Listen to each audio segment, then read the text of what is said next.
Ever worry that the bass lines you come up with are maybe a little bit repetitive, a little bit boring even? Maybe you find yourself playing the root and fifth of every chord. Well, today I want to show you how to make more creative and dynamic bass lines that you can be proud of, that don't just rely on 1 and 5.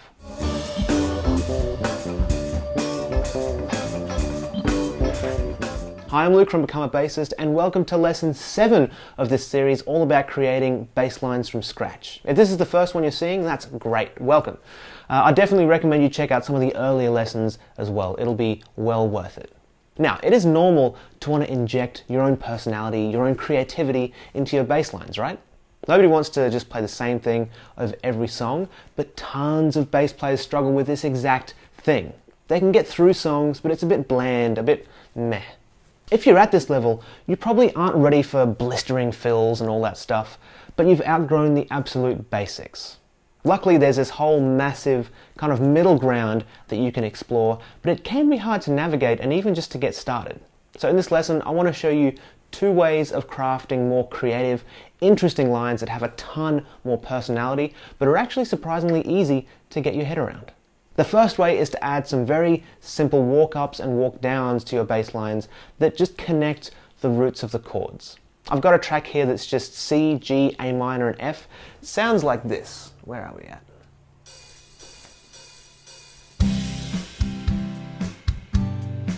G chord, A minor, going to F. If you were stuck playing just roots in the chord, roots and fifths, might play something like this. Yeah? Root, fifth, root, fifth, root, fifth. Now, there's nothing kind of wrong with this, and it's nothing very wrong with it at all. It's all very functional. It's outlining the chords well, and it's working with the drum groove that we have. But on the other side, it's a little bit formulaic, right? Like there's not really any surprise in there. So let's add in some walk-ups and you'll see exactly how this works. Let's just start by adding some diatonic walk-ups to connect the roots of the chords. Now diatonic just means we're using the notes from the key. Our key is C major, so we'll use the notes from the C major scale. C, D, E, F, G, A, B, and C. So all we're going to do is connect the roots of this progression with these notes. Simple. Let's start by going 2 notes below each root and walking up to each of them. So we're starting right on the C, and from there we go to the G chord, right? So what are the 2 notes below this G that are in the key that we're in? So if we start on the G and go down 2 notes, we'll get this F and this E. So if we want to walk up to the G, when we can use the E and the F. So we might go, yeah, we're going E, F, G. Hear how we're using notes other than just the 1 and the 5 now? Let's keep going. Our next chord is the A minor. So what are the 2 notes below A within our key? If we start on this A, we'll find that it is F and G. So if we put those right before the A, it'll sound like this. So we're on the G. G, G, G, F, G, A. Yeah, we're getting some more movement through here now. Now our final chord is this F right here. Now the 2 notes below F are D and E in the key of C. Now if you've got a 5 string, you'd play the low D kind of down here and walk up to the F from there. But here on a regular 4 string, we'll just have to play the D and E up the octave. So you're on the A minor. So A, D, E, F. Yeah, and by the way, you can also walk up into the C chord as well when it comes around. You would just use the A and the B to get in there. So the whole thing with the track is going to sound like this. Oh, go back to the start.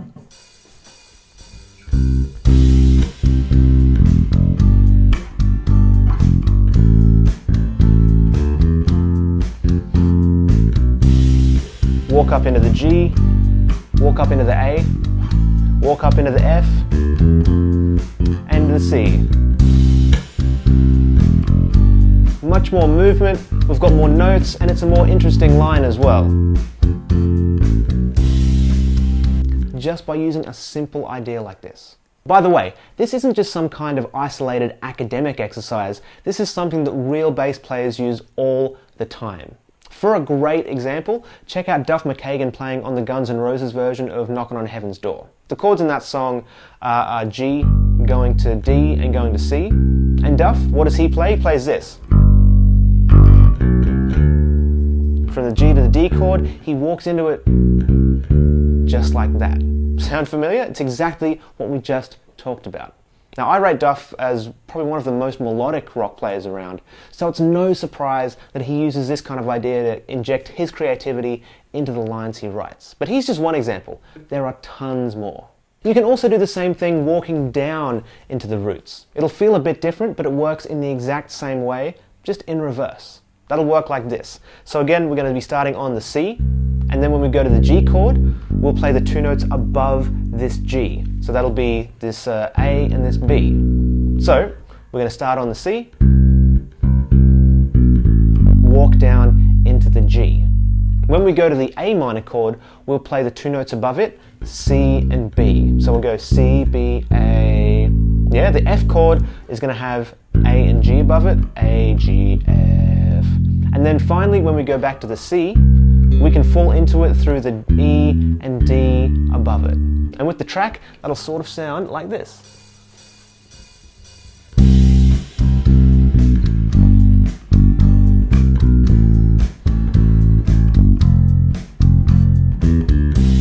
Same exact concept. I can't talk.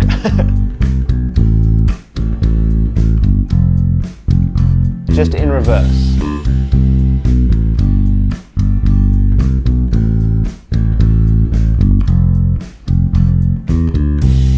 Again, there are tons of examples of this in real-world music as well. One that stands out to me is the Jerry Knight bass line to Bill Withers' song Lovely Day. The song is in the key of E, and it starts off on an E chord, going down to a C sharp minor, and the bass line sounds something like this.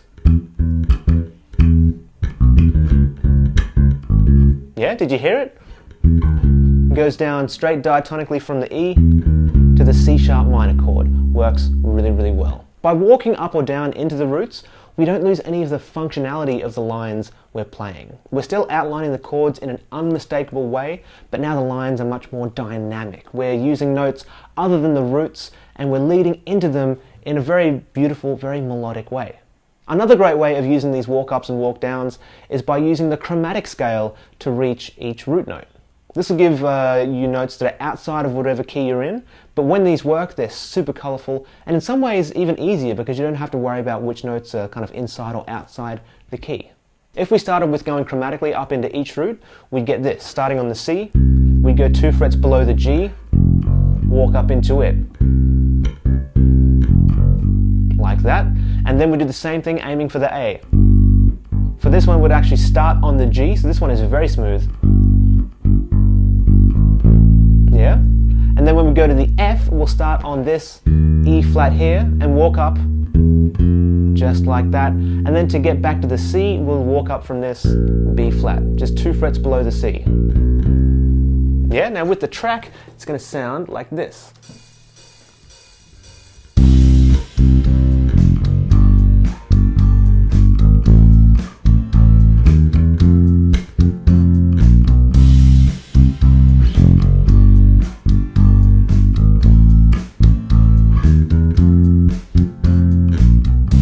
Just like that. Hear how you're getting notes outside of the key, but it still works really, really well. If we took the same kind of idea and walked down into each root, you'd get something like this.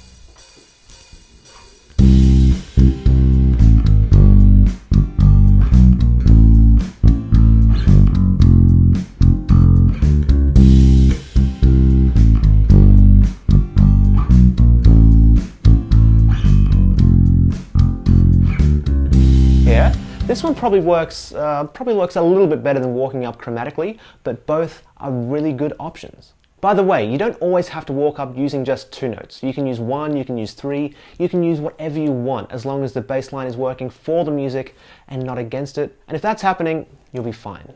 The really fun part though is when you mix and match the diatonic and chromatic approaches and create a sort of semi-chromatic line. That might sound something a little bit like this.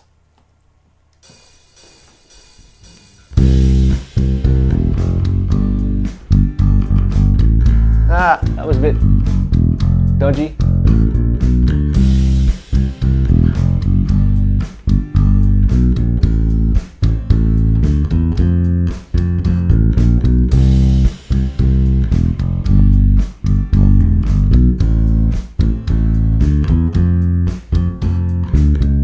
Yeah, so we're mixing and matching diatonic, chromatic, and even messing with how many notes we're approaching by. This is where you can make all sorts of creative decisions and stretch yourself as much as you like. Just like I said before though, make sure you're serving the music and not accidentally sabotaging it. The other way I want to share with you today of making more creative and less bland bass lines is to use chord inversions in your lines. And this can be an absolute game changer. It works like this. Tons of chords are just made up of 3 notes, right? There's the root, there's the third, and there's the fifth. If you know the notes in the chords, you can use them in your lines. And when you put a note other than the root in your bass line, you're kind of turning the chord upside down. You're inverting the chord. That's where we get the name chord inversion from.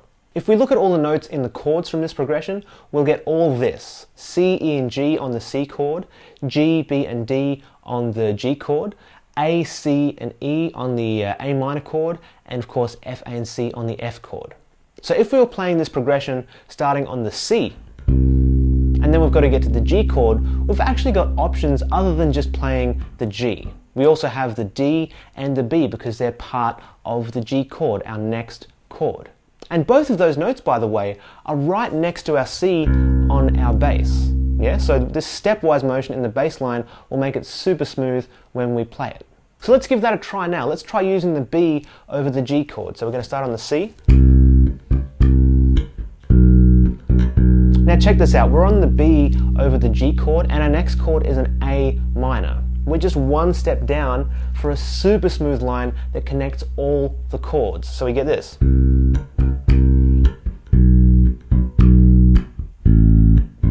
Yeah? This is actually a really common device bass players use all the time because it sounds so good. And to finish off, let's just play regular F as a regular F chord. So with the track, it'll sound like this.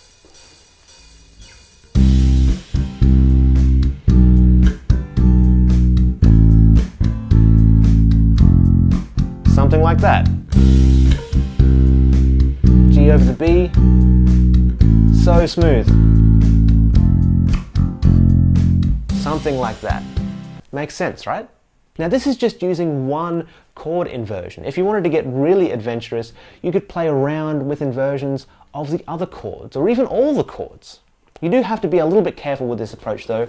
After all, you are playing the bass. You have to lay down the foundation of the song, and that means usually playing the roots of the chords most of the time.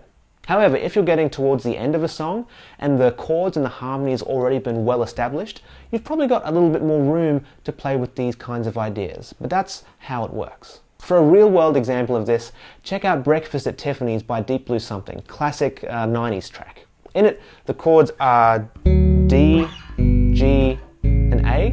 A regular bass line without any inversion might go like this. But what actually happens in the recording is this. D, B, A instead of D, G, A. We're getting an inversion of the G chord, playing the B as the bass note rather than the G, and it gives a completely different flavor, and it's much more interesting and I'd say much more creative.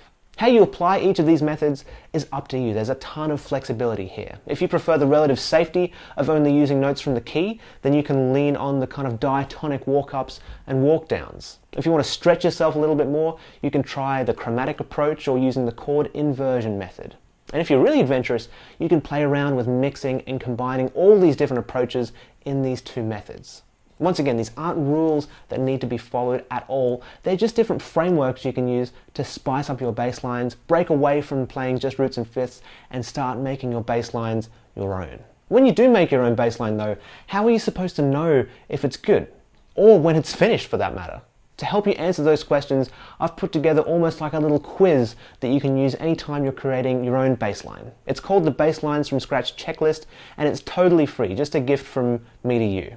To get it, just click the link in the description of this video, fill out the form on that page, and I'll send it straight to you. Couldn't be simpler, and I'm sure it can help you a ton with making your own bass lines from scratch. To recap though, you learned 2 big picture methods of breaking away from just using 1 and 5 in your bass lines and getting more creative with your lines. They were to use walk-ups and walk-downs to connect the roots of the song, as well as using chord inversions to make silky smooth lines that have more impact without sacrificing the functionality of the line. Thank you so much for checking out this video and this series. I really do appreciate it. Make sure and download the Basslines from Scratch checklist if you haven't already. I'm sure it'll be a big help. I'm Luke from Become a Bassist, and I'll catch you in the next video of this series.